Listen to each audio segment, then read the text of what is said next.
అందరికీ దండాలు. జై మాదిగా, జై తెలంగాణ. నేను ఉపన్యాసం చేయమని 60 సంవత్సరాల the young man of Telangana మనందరి ముద్దులన్న కృష్ణన్నకు జన్మదిన శుభాకాంక్షలు అన్నా. మీకు యంగ్ మ్యాన్ ఎందుకంటున్నా అంటే చాలా మందికి బొర్రలు వచ్చినాయి. నేను చిన్నప్పుడు చూసినా మా ఇంటికి వచ్చినప్పుడు అన్ని పంటలకాయ తగమానుకున్నారు. అన్న మాత్రం యంగ్ మ్యాన్ వాడుతారు మొత్తం అందరికల్లా. కొద్దిగా ఎగ్జామ్షన్ ఏంటంటే నేనే ఎక్కువ పెన్షన్ల కోసం కొట్లాడినాను. ఇప్పుడు నాకు కూడా పెన్షన్ వస్తే అర్హత అన్న ఏం చెప్పి కోల్పోతారేమో అని భయం అయితే. అయితే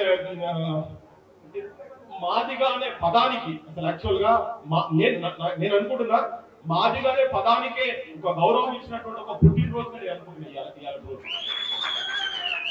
ఈ ఆత్మగౌరవాన్ని మాదిగా అంటేనే ఒక చురుకన చూపు చూసినటువంటి పదానికి ఇవాళ కాతి సదాయించి నేను మాదిగా బిడ్డలని చెప్పుకున్నటువంటి ఆలోచనకు పుట్టినటువంటి రోజే మందకృష్ణరావు పుట్టిన రోజే నేను చెప్పదలుచుకున్నాను.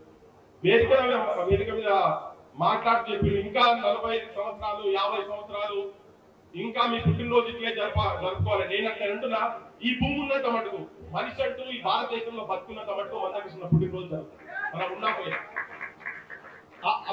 ఆ మార్పు ఒక్క మాదిగా జాతిగా కాదు, యావత్ సమాజం మీద తన ప్రభావం ఏసుడు కృష్ణ.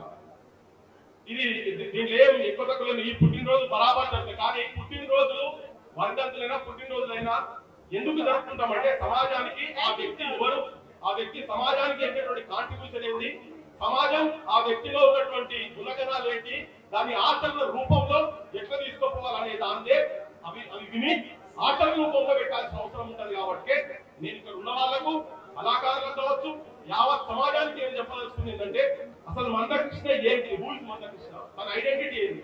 నేను అంటున్నా ఈజ్ ఎ లివింగ్ లెజెండ్, ఒక నడుస్తున్న ఉద్యమం. ఇప్పటికీ కూడా ఇప్పటికీ తన రిటైర్మెంట్ అని అంటున్నాడు, కానీ ఎవరు చేయనటువంటి ఆలోచనలు, ఎవరు చేయనటువంటి పోరాటాలు చేసేందుకు ఇప్పటి నుంచి కూడా ప్రణాళిక వేసుకొని తన కూర్చున్నాడు. అనే పాట మొదలు పెట్టిండు కూడా. నేను అందరికీ మొత్తం ఎంఆర్పిఎస్ ఇలా పుట్టినరోజు జరుపుకుంటున్నా లేదా పల్లెలలో ఉన్నటువంటి ప్రతి ఎంఆర్పిఎస్ కార్యకర్తకు నాయకులకు నేను వ్యక్తిగతంగా నేను విజ్ఞప్తి చేస్తున్నాను ఏంటంటే, మీ ఊరికి వచ్చినప్పుడు కృష్ణన్నతోటి మీ ఊరుకున్నటువంటి అనుబంధం కావచ్చు, ఆ ఊరిలో తన చేసినటువంటి అంటే తన ఆలోచనతో ప్రభావితమైన వాళ్ళు కావచ్చు, ప్రతి ఒక్కరు మీ ఊరి దగ్గర మీ ఎంఆర్పిఎస్ మీరు చేసినటువంటి పోరాటాలు కావచ్చు పుస్తకం మీద రాసి పెట్టండి దయచేసి. ఇది సమాజంకు అవసరం, బాగా భవిష్యత్ సమాజానికి చాలా అవసరం. ఈ 30 ఏళ్ల సుదీర్ఘ పోరాటంలో ప్రతి ఒక్కరికి ఒక అనుభవం ఉంటుంది. నా అనుభవం కూడా నేను కూడా రాస్తా. నా ఆలోచనని నేను ఒక సైలెంట్ సోల్జర్ అన్నా, ఒక సీక్రెట్ ఏజెంట్ అన్నా, వైలెంట్ వారియర్ గా నేను మారుగా అని చెప్పి మొట్టమొదటి ఇది 1000 గొంతులు లక్ష డబ్బుల ప్రోగ్రామ్ అప్పుడు చెప్పిన నాకు అనుభవాలు ఉన్నాయి. మీరు కూడా దయచేసి రాయండి. సమాజం రేపు పొద్దుగా ఏ సమస్య వస్తే దాన్ని పరిష్కరించేటువంటి ఆలోచన ఎట్లా చేయాలి, ఆ వ్యూహం తను ఎట్లా రచించుడు. పిఠాపల్లి రాష్ట్ర పాటలో ఉన్నది, చదరంగం ఆడే స్థానికుడు అని. స్థానికుడు ఏదో జనాభా చాలా తక్కువ కాలంలో అది వెలిగింది, కానీ ఇంత కోట్ల మంది ఉన్నటువంటి జనాభాలో ఉన్నప్పుడు ఇంతమంది భారత దాన్ని ఏ వ్యవస్థ అయితే బ్రాహ్మణ వ్యవస్థని వరంగల్ వినప్పుడు ఒక ముచ్చట చెప్పి వదిలేస్తా నేను.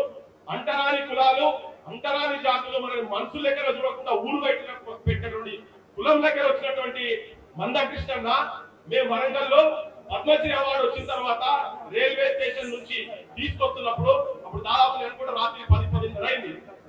మన 1000 స్తంభాల గుడి, ఎప్పుడో కాకతీయ కాలంలో నిర్మించినటువంటి 1000 స్తంభాల గుడి ప్రధాన అర్చకులు కృష్ణన్నకు సన్మానం చేసేందుకు అక్కడ వచ్చి రోడ్డు మీద వచ్చి నిలబడి చూసిన వాళ్ళకి ఆ రోజు అనిపించింది జాతికి గౌరవం వచ్చింది. ఒకటే ఒక వ్యక్తి, అందుకే ఒక్కడు దళిత జాతి కాదు నేను అంటున్నా. అందరి సమాజం అందరూ చాలా నేర్చుకునేటువంటి అద్భుతమైనటువంటి ఆలోచనలు తన లోపల ఉన్నాయి. ఆచరణ చేసి చూపించింది కాబట్టి 50 మంది కేవలం మాదిగలు కావచ్చు మీతో కూడా ఉద్యమాలంటూ ఎట్లా చేయాలి. తెలంగాణ ఉద్యమంలో 100 మంది ఆత్మహత్యలు చేస్తున్నాడు, కానీ మినిమం డ్యామేజ్ తోటి ఒక అద్భుతమైన అంశానికి వర్గీకరణ అంశాన్ని తీసుకొచ్చి సక్సెస్ చేసి ముంగడబెట్టింది. కాబట్టి ఆ వ్యూహాలు కావచ్చు ఇవన్నీ రాయండి అని చెప్పి మళ్ళొకసారి మీ అందరికీ విజ్ఞప్తి చేస్తున్నా. నేను మొట్టమొదలు మాట్లాడింది ఏంటంటే ఏబిసిడి వర్గీకరణ ఎట్లయితే లాస్ట్ పంచాయతీ అయిందో న్యాయం 100% జరగలేదు, 11% రిజర్వేషన్ ఎట్లయితే రావాల్సి ఉండేనో తను దేనికోదానికి ఒప్పుకున్నాం కదా. ఇది కూడా గతంలోదే, కాకపోతే 9% కాదు 1-2% వచ్చిందని చెప్పిన ఈ సన్మాన గ్రహీతలకు. అంతే తప్ప వీళ్ళను ఇంకా పై స్థాయిలో చూడాలనే ఆలోచనతో మాత్రమే నేను చెప్పిన ఏదో వ్యతిరేకత భావన అనేది కాదు. ఇది చాలా స్పష్టంగా మీరు చెప్పదలుచుకున్నా. అంతే కదా. మళ్ళీ ఒకసారి హ్యాపీ బర్త్డే టు మందకృష్ణన్న, happy birthday to Telangana, happy birthday to యావత్ మాదిగ సమాజానికి. ఇలా మాదిగ సమాజం పుట్టినరోజు అని చెప్పి నేను చెప్పదలుచుకున్నా. దయచేసి